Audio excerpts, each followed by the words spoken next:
खूब पता है।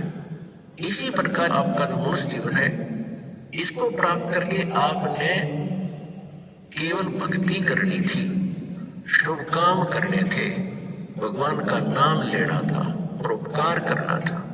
ये सभी आपके इम्तिहान के मार्ग हैं जो आपको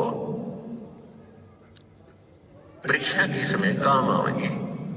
और हम इसको छोड़कर केवल संतानों उत्पत्ति तो करना परमात्मा की प्रजा है, क्योंकि और आत्माएं आएंगी वो भगवान को प्राप्त करेंगी। अगर हमारा जन्म ना होता तो हम कहाँ परमात्मा पाते।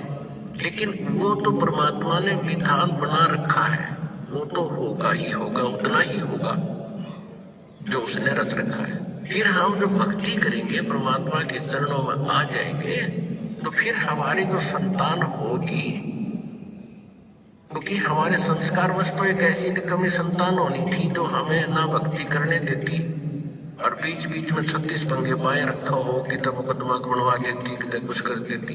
तो उसको अब शरण में आने के बाद जब आपको संतान प्राप्त होगी तो परमात्मा अपने हिसाब से देगा।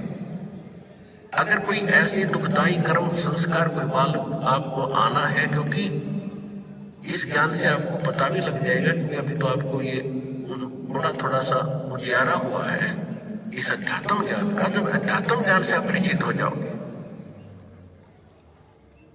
जैसे सुखदेव ऋषि ने कहा था, जब वो गर्भ से बाहर आए, 12 वर्ष तक मां के गर्भ में रहे थे, उठकर चल पड़े। जब उसके पिता व्यास जी ने कहा था, बेटा अकल तो दिखा दे अपनी, पुत्र वो व्याकुल हो गए।